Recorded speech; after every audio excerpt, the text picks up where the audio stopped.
more than 8 lakh strong who are hardline Khalistanis. So the question then is, why is Mr. Trudeau pandering to this tiny minority?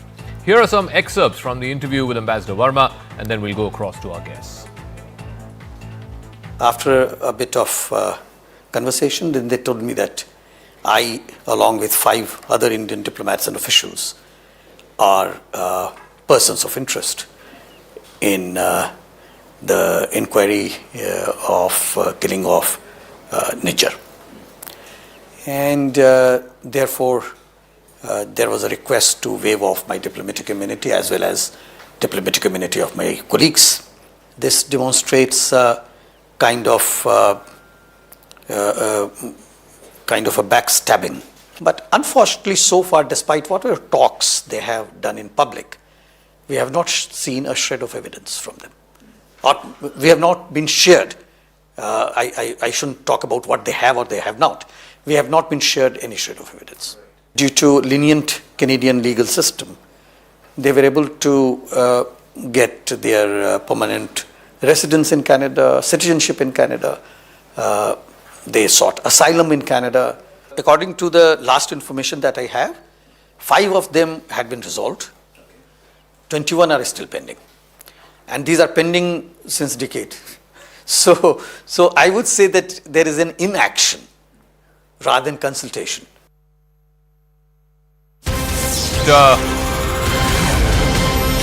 Interrupting for some breaking news that's just coming through. There's been a terrorist attack in Gulmarg. This is an attack, we're given to understand, on an army patrol party. This is in Gulmarg. Remember, just a few days ago, you had that attack against construction workers who were involved in constructing the parts of the tunnel that connects the region to Leh. This, we're given to understand, is a developing story because we don't know in terms of the casualties or if anybody has been hurt or if there have been any fatalities in this. But what we do know, the preliminary information, is that there's been a terrorist attack on an army patrol party in Gulmarg. Let me just quickly get a word in from Ishan, my colleague. Ishan, any further details? As far as that, this is in Butapatri, which is just ahead of Gulmarg, and the area is controlled generally by the army, given the fact that the LOC is very close to the area. But not a lot of infiltrations have taken place during the last 20 years through this particular region and has been a tourist hub. But today there was an army patrol. We are told they had inputs about possibility of militants being present there, but they came under a heavy fire, after which some of them have taken some hits and casualties, and they have been evacuated from the location for the best possible treatment. And as we speak, the area is still under cordon. There are still bleak details available because the incident has just taken place as the sun set. But this is an area which is known for tourists. You know, there are every year a lot of tourists come to Kashmir to visit Gulmarg, and this area has been one of the most peaceful. If you have seen that last 2 attacks have been in these areas which have been most peaceful, or where the guard has generally been down, given the fact that those areas have been by and large very peaceful. And this is where they have chosen to target. And now security will synergize and see that what they can possibly do to plug in all the loopholes. But as of now, the details are that there are some casualties that the army has taken, and the injured have been shifted. There was a fire that was retaliated by the army as well. The top officials are reaching the spot. We're told at least 3 injuries to the army men are there. But as we speak, because of the night there, the possibility of operation being carried out is being done, and they are checking that whether they could have possibly come from Poonch, because on the other side of the Gulmarg, it is the Poonch which has seen the most number of attacks and such incidents take place. So the army is calculating and seeing what all had happened, and now the top officials are trying to reach Gulmarg to ascertain what really transpired during that time. And Ishad, very quickly, because you mentioned this, the attack that we had on the construction workers, the construction party at the tunnel a few days ago, is also in this vicinity, right? It's in this region, and this has relatively been, as you said, peaceful, at least for the last many years. Any particular reason and anything that the security forces are telling you as to why this region is suddenly the target of terrorists? Well, one is that these have been easy zones for them because the guard has been down, as I pointed out earlier. Because Sonmarg, Gulmarg are tourist resorts, not a lot of foot presence of the forces and troops there. They haven't seen any violent action in the last 20 years or more than that. They have been the most peaceful areas of Kashmir, and that seems to be the gap that they are trying to exploit. And given the fact that the security forces have upped their ante in the rest of these areas, and that's why these mountainous areas, Gulmarg is a mountainous area, Sonmarg is a mountainous area, they are trying to hide there because there's been a mounting pressure on in the mainland, and that's why a lot of foot presence is being moved to these areas by the army and forces now. All right, Ishan, we'll come back to you as and when there are further developments on this story, but this is a developing story. An army patrol party has been targeted just off Gulmarg, and as Ishan was pointing out, details are still awaited, but it looks like there will be casualties in this attack. Let me now go back to the Canada story. Open this up to our guest, Rajiv Dogra, former diplomat, joining us. Sushant Sareen, senior fellow with the Observer Research Foundation. Dean Baxendale is a Canadian journalist. Ujjal Dosanjh, former Canadian minister in the Conservative government. Zafar Islam, national spokesperson of the BJP, is also joining us. Let me start with Ambassador Dogra. You know, the stuff that the former ambassador, the recalled Indian ambassador, said about what's going on in Canada. I'll start with the first part where he said it felt deeply hurtful, the fact that he was serving there as a diplomat for 2 years and then suddenly he was named as a person of interest in a murder investigation. He said, and I quote, it felt like a backstab by Canada. Can you explain to our viewers, Ambassador, having served in many nations, this whole idea that, you know, Indian diplomats are doubling up as raw agents, or at least that's the allegation by Canada as far as this ambassador is concerned? I mean, just how absurd is it? Well, it's obviously absurd, but more than that, it's highly irresponsible, because Trudeau should know well that his ambassadors and his senior diplomats don't go around snooping on others. But yes, it is their duty and responsibility to keep a watch on anything which hurts the country's interests, in this case, India. So if a very experienced and very mature High Commissioner, Sanjay Verma, was keeping in touch with the media of Canada, with the society leaders in Canada, with opinion makers in Canada, that was his responsibility and he needs to be congratulated for it.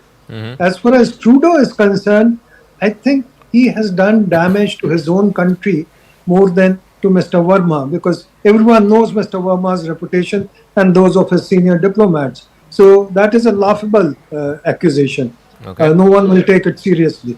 But Trudeau, because of his internal political compulsions, has dragged his country into the mud.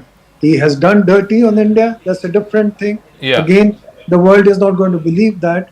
But the other thing, more serious thing, is that he has encouraged the Khalistani extremists to do whatever dirty tricks they have. You know, the thing that I found which stood out, and I want to ask Dean Baxendale this, the ambassador also said that, look, he was asked a specific question, how many, Canadian Sikhs do you think are hardline Khalistanis? And he said about 10,000 at best. This is in a community of 800,000 plus. Now, even if one were to buy this argument that, Trudeau is doing this for political purposes, he wants to pander to try and get the Canadian Sikh vote. If there's just 10,000, let's even, double that. If it's 2x, let's say there are 20,000 Canadian Sikhs who are hardline Khalistanis out of 800,000. It still doesn't add up. Why then would a politician, at the end of the day, a politician, does things for votes, right? Why would a politician, just for 20,000 people out of an 800,000 strong community, pander to its worst instincts? And to my many Sikh friends here in Canada who are just appalled by, this current situation, those very peace-loving, Canadian citizens who want no part of any of this diaspora politics that is dividing our two nations. It makes no sense for the Prime Minister to elevate this the way that it has happened. There were ways in which to approach the Indian government. The Canadian government says it had done that. But you're right, for 20,000 votes or 10,000 votes, what is this pandering about? But we have to look at diaspora politics. We have to look at consulates by other nations as well that have engaged certainly in activities to suppress what we call transnational oppression, as you are aware, that is taking place. But it makes no sense politically to do this at this juncture. He's not going to win any friends. He's not winning the election next time. It makes no sense. Forget about winning the election. He might be out of a job as soon as Monday. Sushant Sareen has been vigorously nodding his head.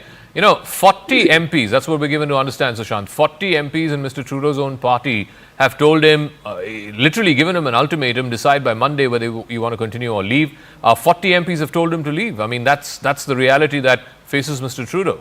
Sushant. Zakka, who cares about what happens to Trudeau? I think he has damaged India-Canada relations irretrievably, at least for the foreseeable future, because even if supposing there is a change in government in Canada, I don't see how whoever comes into power next is going to do anything different. Simply because, and pardon my saying so, you ask a very naive question. How many people do you need in a mafia organization to run a city? And this is a mafia. This is a very well organized mafia which has infiltrated various branches of the Canadian government, of Canadian social life, of the diaspora community. As the High Commissioner himself said, they threaten, they intimidate people. And if you get hold of these 10,000 people or a bunch of them, you can actually start changing the electoral results or get electoral results which you want, regardless of what anybody else says. So look at it as a well-organized mafia operation which is involved in drug running, which is involved in human trafficking, and they are on record that they are involved in human trafficking. They are involved in all kinds of nefarious activity, and then if a mafia group receives the patronage of the government of the day or people in power, what do you expect the rest of the ordinary people who are hardworking people who just want to go about their lives and their jobs and take care of their families, what do you expect them to do? You expect them to stand up, these thugs? Now, somebody like Mr. Dosanjh will stand up. He has stood up in the past. There are people like Balraj Deol who will stand up, who have stood up and paid a price for it. But most normal people will not do it, and that is the other reality Canada is not ready to confront. So let me ask Zafar Islam this. You know, the ambassador also said, Mr. Verma, that look, Nijjar is a terrorist, no two ways about it. But in a democracy and as a democratic country, you know, any extrajudicial killing has to be condemned, is not acceptable. He also said that, but it's been over a year since that killing happened and we haven't seen a shred of evidence either privately shared with the Indian authorities or even in the public domain for that matter, because the trial is yet to start. You have this, and then you have the US ambassador, Mr. Garcetti, who's given an interview earlier today, where he has said that this is unacceptable because as fellow democracies, you cannot be going around killing people on the territory of other countries, or at least in the case of Mr. Pannu, it was an attempt to murder him. At least that's the allegation from Mr. Pannu and his associates on American soil. So draw the contrast for us. On the one hand, yes, we all agree that you can't just be killing people off on foreign soil. I mean, that's not acceptable. But then these are people who have blatantly indulged in anti-India activity. First of all, you have to understand, Zakka, that the responsibilities of the responsibility of the Canadian government was to provide information. We had asked not once but 26 times either to extradite all these nefarious elements who are living there and getting shelter from the Canadian authorities, or the information regarding Nijjar's killing. But they have not provided, but still, for the sake of saving his own seat, Trudeau is actually to get support from some political parties who are actually being dominated by Sikh, are the ones they needed his support. So they are actually, for petty politics, they put India in the dock. But everyone understands that India is not even involved in this, and that's why they have asked for information. They have not shared the information, and just to he had to appear for some on 16th of September, some commission he had to appear, where prior to that he actually declared these 5 senior officials of IFS officials of India that they are persons of interest and their diplomatic immunity should be removed. No, but Zafar, you still haven't explained to our viewers the difference. So you're saying India was not involved in the killing of Nijjar, and if the Canadian allegation is that it was, then please provide evidence. But India was involved in the threat to Pannu, which is why this ex-raw official has been removed. He's no longer a government employee.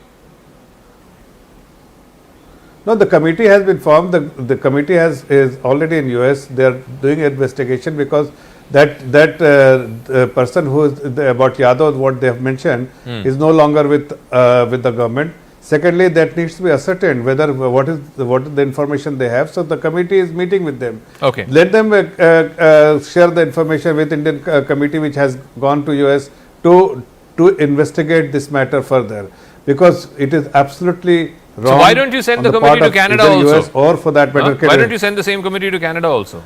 See, Canada doesn't want this kind of investigation. Canada is merely making allegation, and they want to just spit and run away. That is what, because Trudeau's intention is very different than the US authorities. So this is a shoot and scoot. Welcome this committee and suddenly so it's a shoot and scoot you do the operation. investigation. We will cooperate with the investigation. Let me ask Mr. Dosanjh, who has been a minister in the previous dispensation when the Conservatives were in power.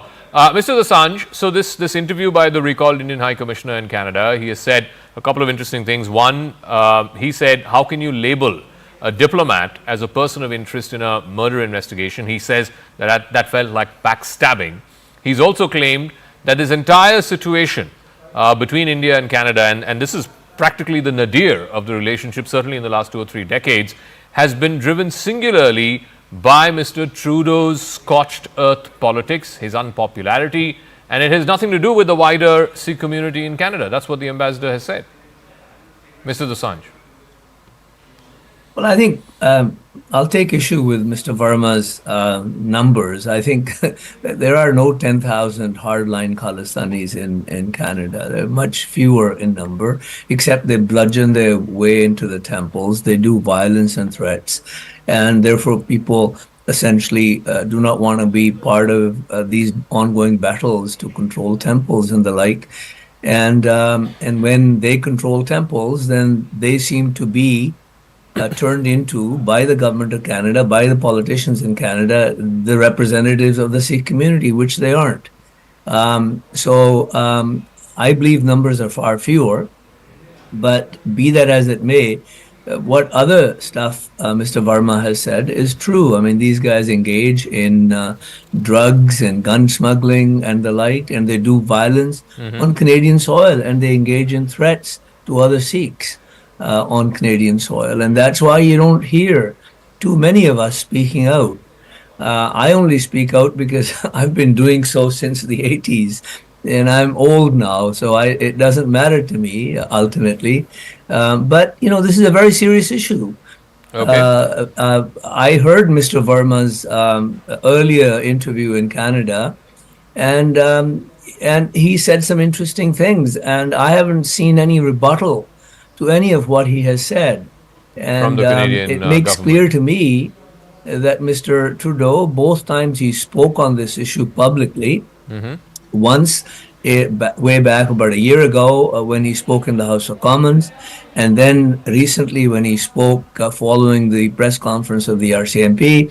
It seems to me that he's basically engineered those two appearances and those two speeches for his own political purposes. That's not to say that he doesn't have a national interest to defend. If there are serious allegations, as serious as they are, that Canada has made, then it is a question of national sovereignty for Canada, and therefore Mr. Trudeau has an obligation to defend that sovereignty. Going back to the point that Mr. Dosanjh made, and the ambassador also made this point, that the reason why the wider Sikh community in Canada seemingly is supportive of this is because these guys indulge in gun running, in human trafficking. They threaten other Sikhs.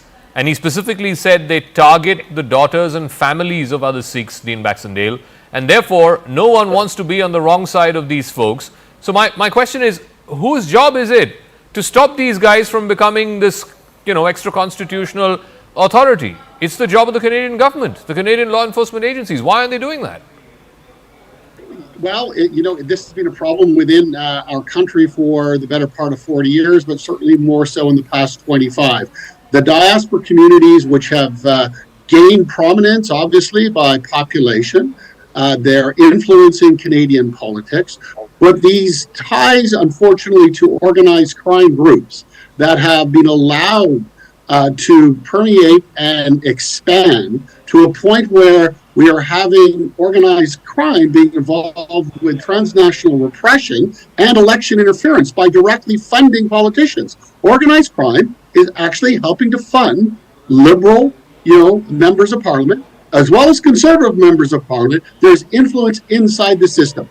The RCMP does not have enough resources to tackle these issues. They've been telling the government for this for some time, and it has been going on deaf ears, which makes us very vulnerable to this kind of situation where we end up, unfortunately, on the wrong side with that issue. It's so bizarre, Dean, that, you are saying on television here on an Indian channel that organized crime is the single biggest election interference issue, and there is a commission that's been put out to look at foreign interference in Canadian elections. But anyway, be that as it may, let me ask Ambassador Dogra, because one of the other things that Ambassador Sanjay Kumar Verma also mentioned, which I think was fascinating to me, he said Sikhs have been going to Canada since the 50s, since the 40s and 50s. They used to go by ships back then. In fact, the early Sikhs did not even have voting rights in Canada. The reason why eventually Canada had to give them voting rights, make them full citizens, was because of just how much hard work they were putting in and how integrated they had become into Canadian society. The problem of Khalistan actually started in the 80s. It's not something that we saw for the first 30, 40 years of Sikh migration into Canada. So the question that needs to be asked, and I think the ambassador did not say it in as many words, the question that needs to be asked is, what changed in the 80s? What changed in the 80s is Mr. Trudeau's father, Pierre Trudeau, and politicians around that time from the Liberal dispensation started giving a free run to these folks, and that is what changed in Canadian Sikh politics. Absolutely. In 1980s, Canada was the focal point of Sikh extremism. The second focal point was England. England is now relatively controlled, but there are other centers emerging, Italy being one, Germany being the other. Okay. Couple of points. First, it is not the number. I mean, your guest from Canada, the media guest, may be absolutely right that there may be 4,000, 3,000, 2,000 or whatever. It is the control of gurdwaras where they indoctrinate people into voting in a particular pattern. That is why they're getting the number of seats that they get. Because had it been just those 3,000-4,000 voting, then they wouldn't have got that many seats. The second, as you pointed out, and Mr. Dosanjh pointed out, is the issue of campaign funding, which is extremely important, not just in Canada, but everywhere in the West, America in particular. So they have twin advantages over any other community, that they control the money power and they control the temple, Gurdwara power. Okay. Sushant, I think, wants to leave. So before that, Sushant, so basically you have organized crime, you have human trafficking, you have gun running, you have collection of money from Gurdwaras for nefarious businesses, what Ambassador Dogra was saying, and this whole business of threats to other Sikhs. This is a deadly cocktail. And then to say that, this is not responsible for, and on top of all of this, you have a lenient legal system which gives a long rope to all of these folks. And then you turn around and say, oh, there's foreign interference. Oh, India is indulging in transnational repression. The problem is within. You need to fix this. Zakka, the irony is that all of this is happening in a country whose rulers, like Justin Trudeau and that clueless foreign minister of his, say is a rule of law country. I don't know whether it's a rule of law country or a country of rule of lawlessness, because what is happening on the streets of Canada really and in these communities is lawlessness, and pure simple lawlessness, which is happening because the authorities are turning a blind eye to it. And then you have a Canadian Prime Minister and a Canadian government with the temerity to take pot shots at Indian diplomats for doing nothing more than their job. What do Canadian diplomats in India do? Do they not keep a lookout on what's happening in Indian politics? Exactly. Who's talking room? Do they not go and meet people? Do they not gather their own information? And none of this is surreptitious activity. This is the job of a diplomat in any country, anywhere in the world, right? If they're doing their job, these clowns are saying that this is foreign interference. Number one. Number two, journalists in India tweeting about something which a Canadian has said is construed to be foreign interference. But it's mind-boggling that a country which is as decent as Canada, or has been rather, has people running it who are of this kind. Okay. So it's absolutely crazy. Just one more point, Zakka, when you asked that question about why this started in the late 19th, early 1980s, please also look at what was happening geopolitically and geostrategically. That was the time when you had the Soviets moving into Afghanistan, Pakistan becoming a handyman for the Western powers to ensnare the bear in Afghanistan, and there was fears that you need to keep India destabilized because India was seen as being in the Soviet camp. So you destabilize India by propping up the Khalistanis, which is why you had the Brits, you had the Americans, you had the Canadians turning a complete blind eye to the murder and massacre of people. 30,000, more than 30,000 people were brutally butchered in Punjab. And none of these white people had anything to say about it. They neither condemned it, they did not go after the guys who were involved in those massacres. They did nothing. And they give us lectures on human rights and transnational. I got to get the final word.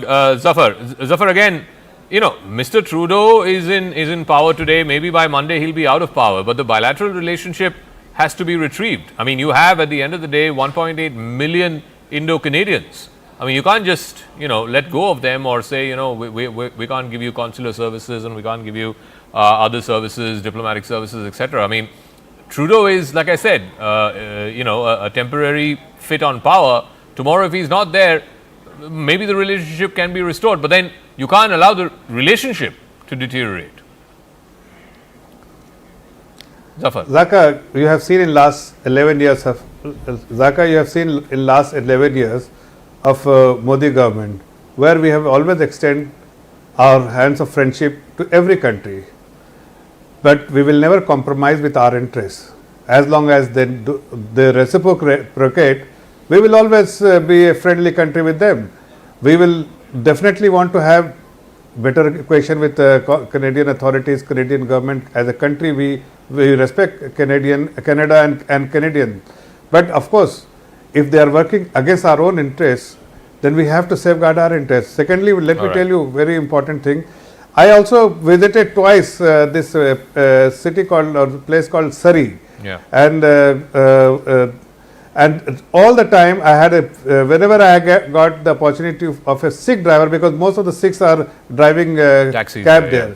I used to ask them why.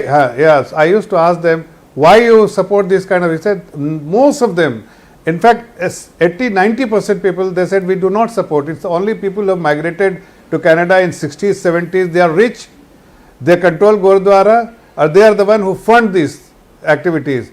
Okay. So majority of Sikhs, they are living there actually pro-Indian, but there are a handful of people who are actually doing this kind of activities. I got to wrap up. I'm completely out of time, but thank you very much to all our guests for joining us. Let's see if forget about the politics behind it. That is well known now, but hopefully the relationship, the bilateral relationship, can be retrieved. Even if it's in a post-Trudeau political dispensation there in Canada. It comes at a time when it has been a pretty good week for India's diplomacy, for Modi-plomacy, as it were, at the global stage. Here's why. Here's a deep dive.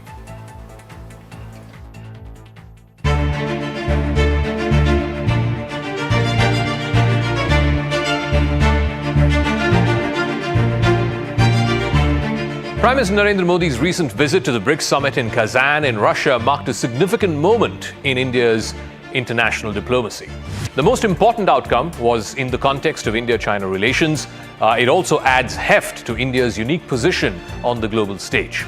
The visit not only showcased Modi's diplomatic acumen, but also highlighted India's ability to navigate what is a very complex geopolitical landscape. One of the most noteworthy outcomes, of course, was Mr. Modi's participation in the BRICS summit was his meeting with Chinese President Xi Jinping. Now, this encounter was their first formal discussion in 5 years.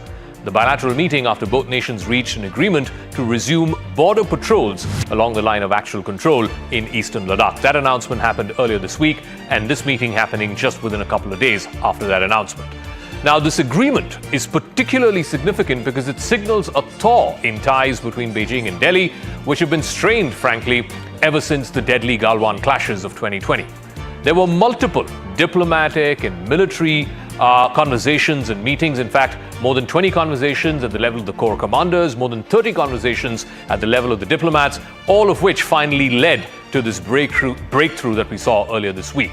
Mutual trust, mutual respect और mutual sensitivity हमारे संबंधों का आधार बने रहना चाहिए.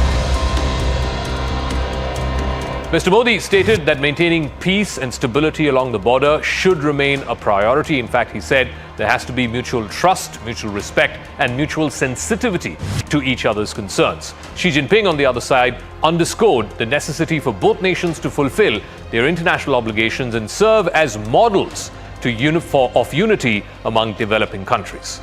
The agreement to resume patrols is seen as a step towards rebuilding trust as well as enhancing communication between both India and China. It's important for both sides to have more communication and cooperation, properly handle our differences and disagreements, and to facilitate each other's pursuit of development aspirations. Modi's ability to engage with both Western and Eastern powers places him amongst a select group of world leaders who can effectively communicate with both US President Joe Biden on one day and Russian President Vladimir Putin on another day. This unique position allows India to act as a bridge between competing global interests.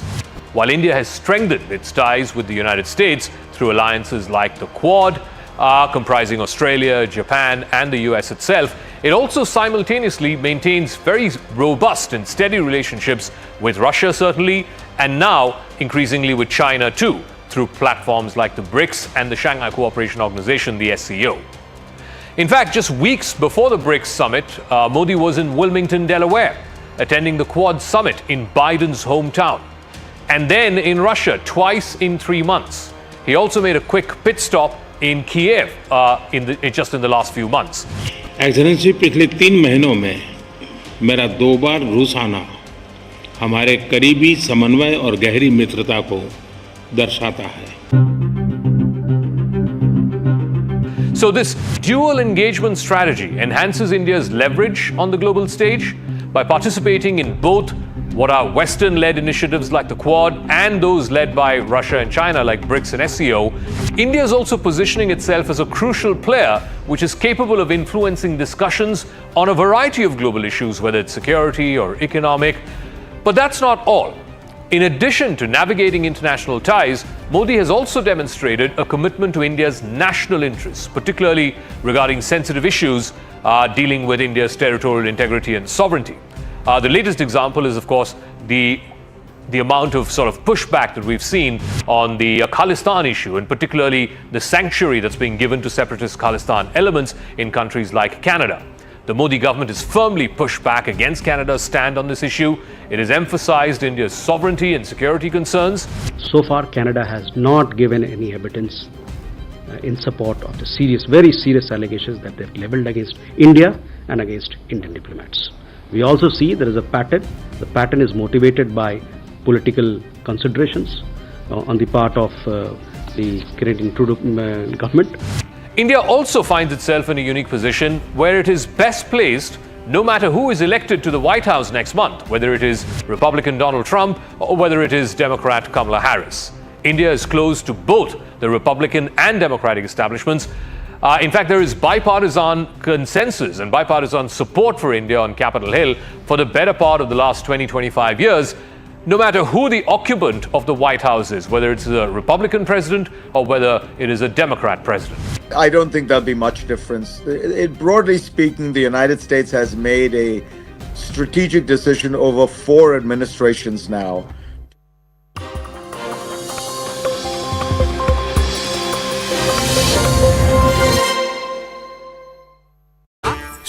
Prime Minister Narendra Modi met with Xi Jinping, the President of the People's Republic of China, on the sidelines of the 16th BRICS summit at Kazan on 23rd October. This is the first bilateral meeting between the two leaders in the last 5 years. The Galwan clash had led to deterioration in relations between both sides and tensions at the LAC. This comes after India and China declared disengagement at all friction points at the LAC 2 days ago. But how was this achieved? The inside story we have from top government sources is that China was also eager to resolve the LAC issue lately. Mr. Modi's twin visits to Russia in the last 3 months, despite pressure from the US, got China on board for an agreement, top sources say. The talks reached an advanced stage in the last 6 months, leading to a full disengagement now. Top sources said that the disengagement and the de-escalation on LAC will be quick as well, with both sides eager to move fast to settle the issue. Patrolling from both sides will also begin soon on both sides of the LAC. The de-induction of the troops will be the final step of this process, which will depend on India's watch and verify approach with China.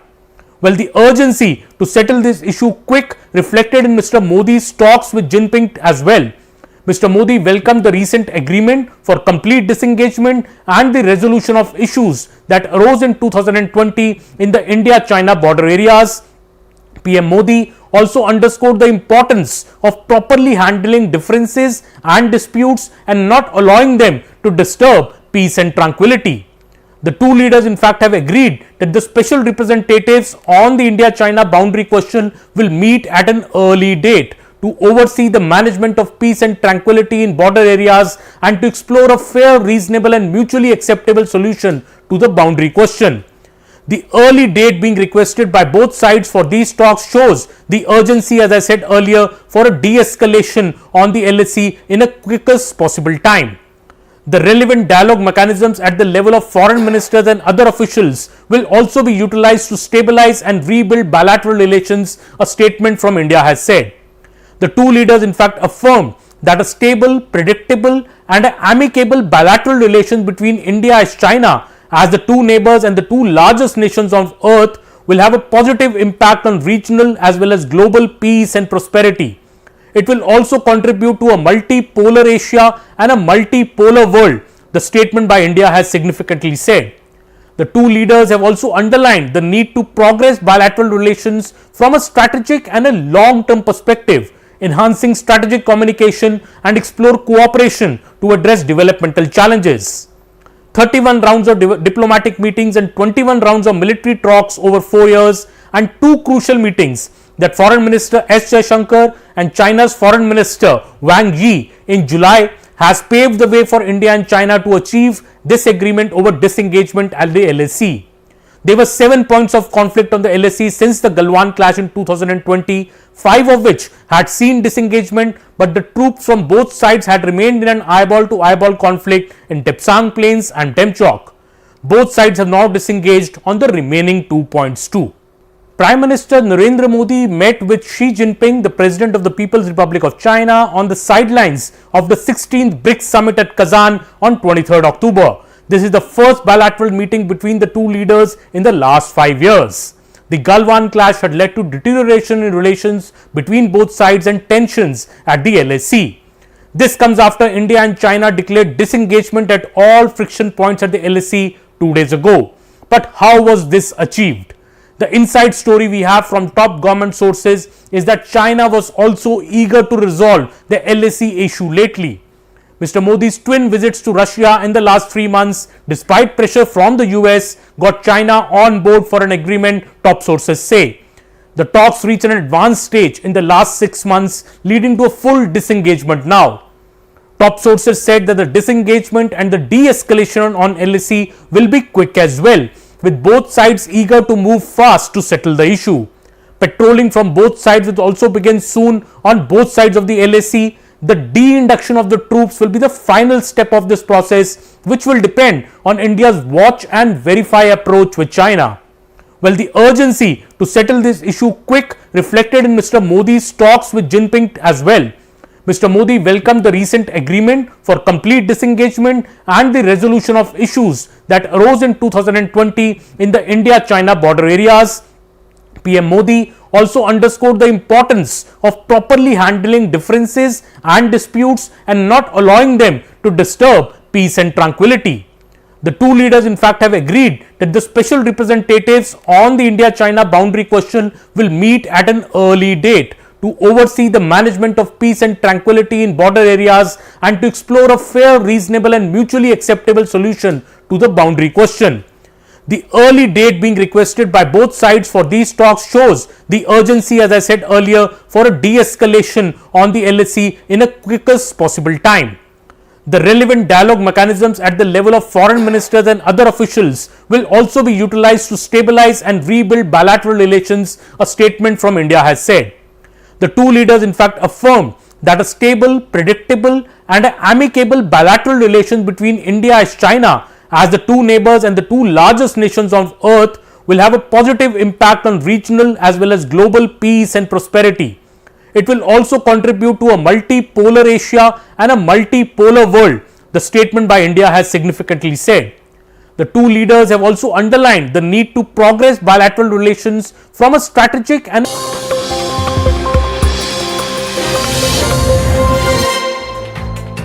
So, the US election is just 10 days out, and many are saying this is as close as it can get. Less than a point separates Donald Trump and Kamala Harris, but new polls just in the last few hours, just in the last couple of days or so, has seemingly suggested that Donald Trump is now beating Kamala Harris even on the popular vote.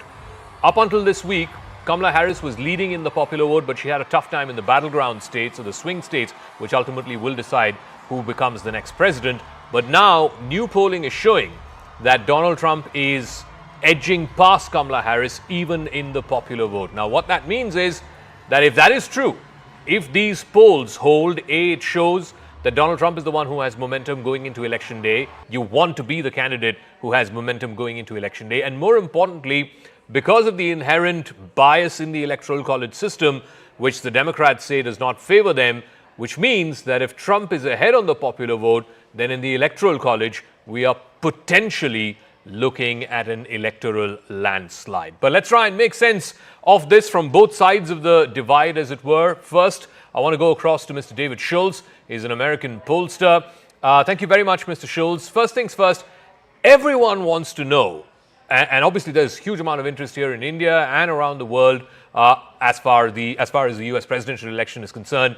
Why is this race so close? They're saying it's the closest election perhaps since Bush v. Gore, and that was 25 years ago. Why has this election become so close? Well, the election has become so close because America is so politically divided at this point. Had we gone back 2 years ago, right after our midterm elections, back when it was still Trump versus Biden, the election was very, very close.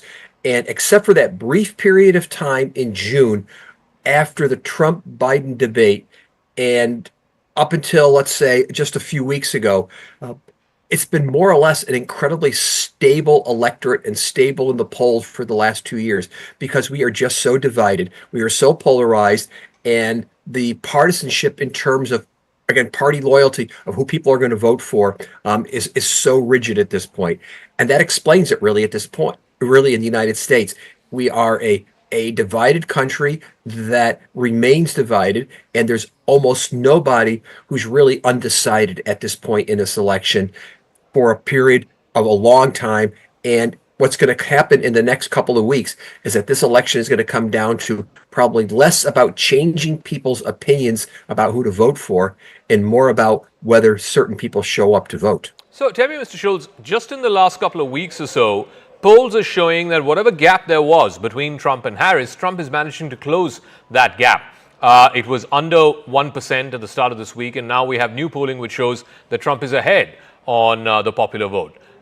When it was about a month or so back, right after the debate, and it was a good debate for Harris, she was leading on average in most of the polls, at least in the popular vote, by above 2 percentage points. But the fact that Trump has managed to close that gap, do you reckon that that is indicative of anything? Do you reckon that that shows that Trump is the one who has momentum? He's the guy who's got tailwind behind him going into these last 10 days or so. Does that change anything at all? How big a factor is that on election day itself?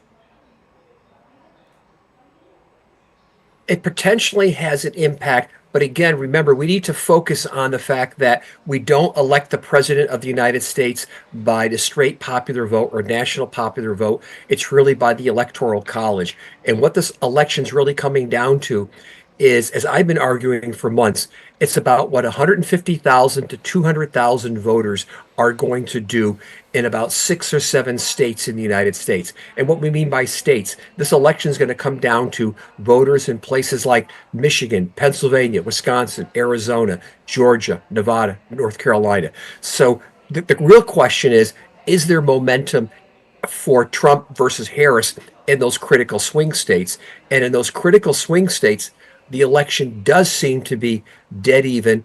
Perhaps maybe at this point, a little bit of momentum shifting towards Trump. But what we're going to look at in these next 2 weeks is really to the extent to which both candidates are going to work hard on just getting out their base, getting out their supporters.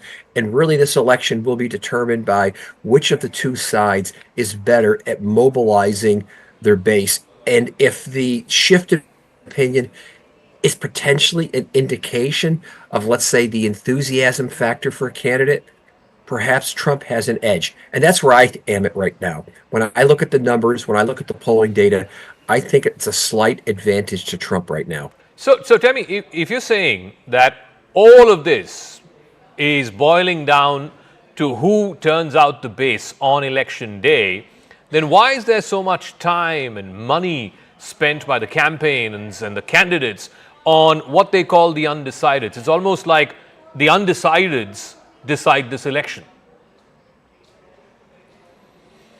Well, the undecided ones are probably not truly undecided. And what I mean by that, they're not saying, am I going to vote for Trump versus Harris? There's an incredibly small number of those people who are out there. What we're really looking at are voters now. Are they going to show up to vote or not show up to vote? That's how I'm really sort of classifying the undecideds. And so, yes, Trump and Harris are trying to locate those few that out there that are on the fence, that can't decide between the two of them. But more likely what they're looking at are individuals who they think are their supporters, who they want to make sure they're going to show up to vote on election day versus concern that if they don't show up and vote on election day. So that really is the focus. I think the other thing that's going on right now is that we're seeing just this intense amount of advertising in the closing 2 weeks of the election.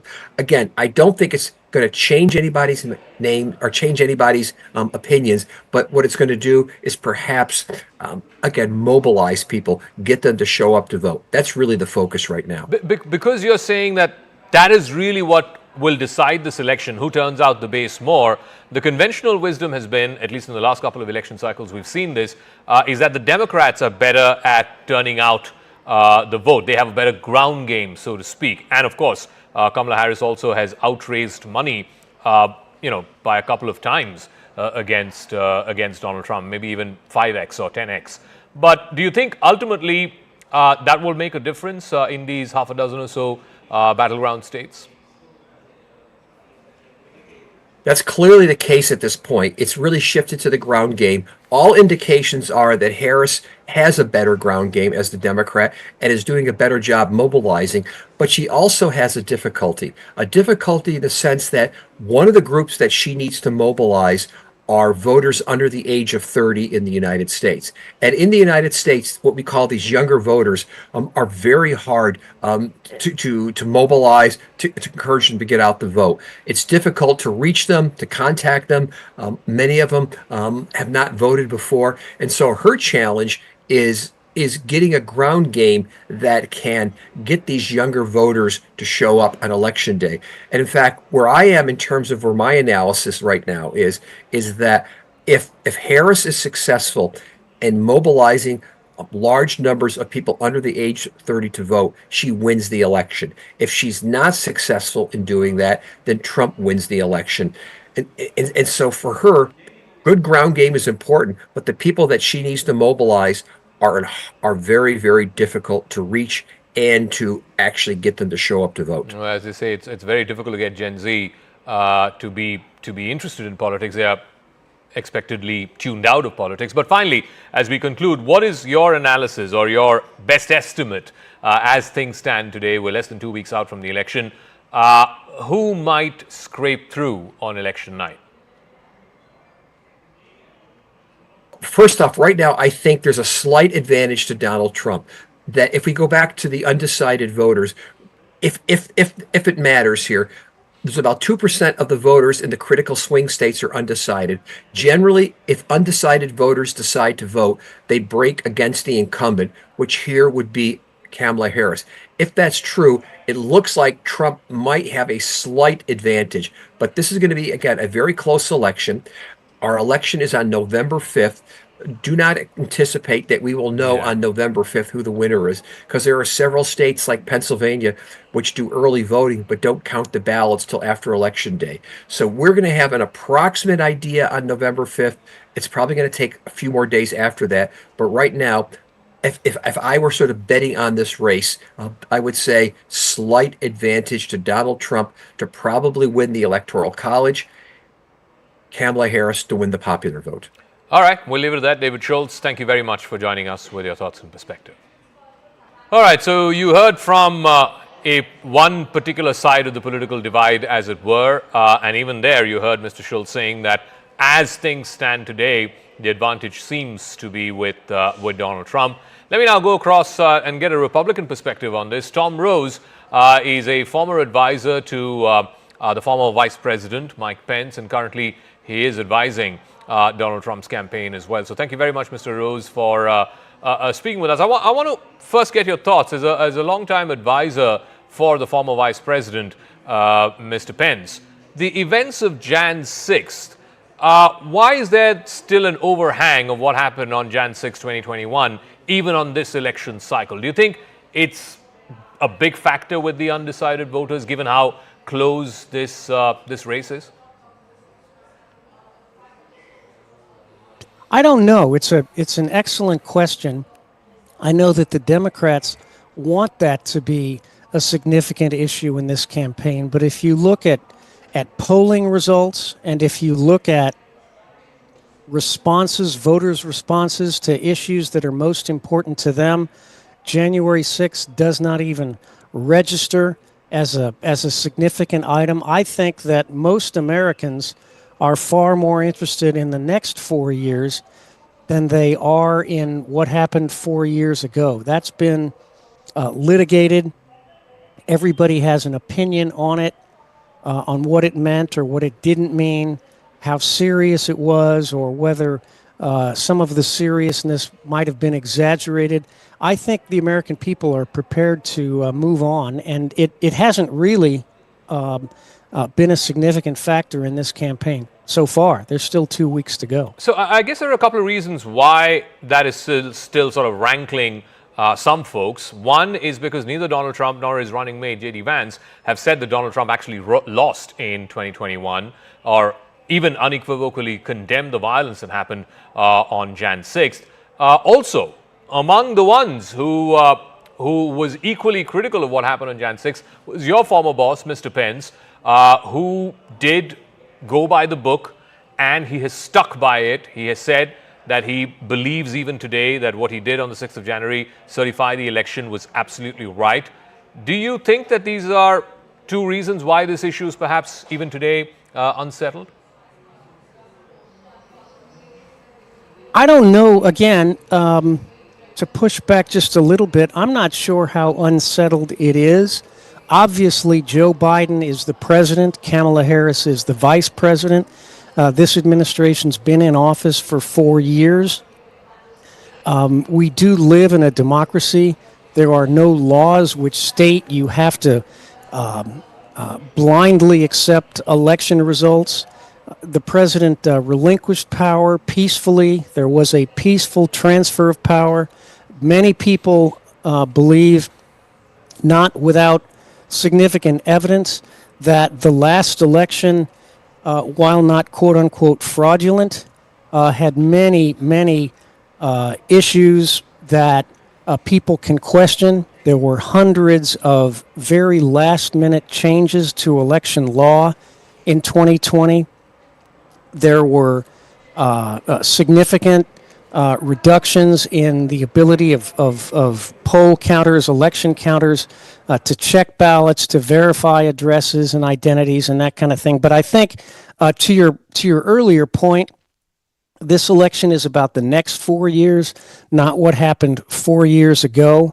And I think it's very interesting that the media remains, in this country anyway, in America, remains focused on trying to pin down former President Trump and Senator Vance on whether or not they will, quote unquote, accept the election results. No one asked those questions of Democrats, particularly now that it appears as though Donald Trump is going to be handily reelected again. I do want to ask you, though, about your former boss, Vice President Pence. And in the last 4 years, have you had a chance to sort of have a conversation with him subsequent to what happened on Jan 6, what his thoughts are, whether he sticks to what he said and what he did during those tumultuous times? And also just curious to know why no mainstream establishment Republican has endorsed Donald Trump, whether it is Dick Cheney and his daughter Liz Cheney, whether it is Mitt Romney. You've heard what, General Kelly, who was Donald Trump's longest-serving chief of staff, what he had to say, Ambassador Bolton, who served as his national security advisor. Why none of the establishment Republicans, George W. Bush, former president, none of them have endorsed Donald Trump? Oh, I think the Republican base has changed. I think as the Democrat Party has moved far to the left, there are significant elements of big demographic groups that have normally and traditionally been strongly Democrat that are now moving toward the Republican Party. The Latino constituency in the United States, Hispanic voters, which is by far the largest minority voting bloc in the country, has historically been very favorable to Democrats, has voted 2-1, 3-1 in favor of Democrats. There are new polls out this week, as a matter of fact, which show not only that demographic having switched, but done so pretty dramatically, that Donald Trump actually leads in early polling with Hispanics. Black voters, African American men in particular, seem to be swinging toward President Trump in ways that American election observers have not seen since 1960. That's 65 years or 64 years. So there are significant, dramatic, epochal changes in the American electorate that I believe are very favorable to President Trump, which is why I think it's quite possible he could win a very significant victory. The Democrats, of course, Mr. Rosen, you know this, are emphasizing a lot on abortion as an issue. They think, at least according to them, this is the number one issue on the ballot, like we've seen in the 2022 midterms. And they're saying that suburban women, who used to be a significant vote bank, a significant demographic for the Republican Party, will swing away from the Republicans to the Democrats. How do you see that? I think that's a very fair point, particularly among suburban women, unmarried women, college-educated women. Abortion is a hugely vital issue for them. I think there's been a great deal of misinformation, if you will, that Democrats have tried to inflame or encourage their voting base to focus exclusively on that. The President Trump, has indicated again and again that he will not sign a national abortion ban if it ever were to pass Congress, which it couldn't because of some of the rules of our systems over here in the United States Senate. You need 60 out of the 100 votes to move major legislation. That's all but impossible on an issue as emotional and divisive as abortion and reproductive rights. But I think you're absolutely right. Democrats certainly have an advantage on that issue, and they're trying to drive that home. All right. Drive that home. Okay, we'll leave it at that. Mr. Tom Rose, former advisor to the former Vice President Mike Pence and currently advising the Donald Trump campaign. Thank you very much for joining us here on CNN News 18.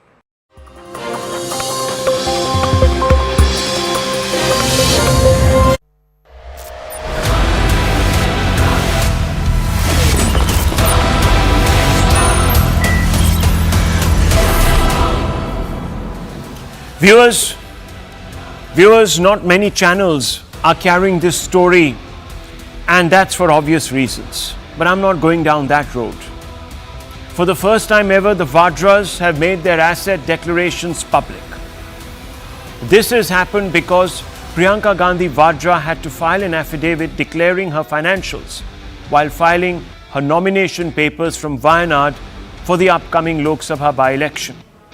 Vadra, it turns out, has assets worth nearly 12 crores, while her husband, Robert Vadra, holds assets valued at around 66 crores. Priyanka's most valuable asset is a 12,000 square foot farmhouse near Shimla, valued at rupees 5.64 crore. She also owns a Honda CR-V worth rupees 8 lakhs, and those numbers and those graphics we're going to put out right there, viewers, for you to see. Described as a gift from her husband, that is the CR-V. Viewers, according to PTI, her movable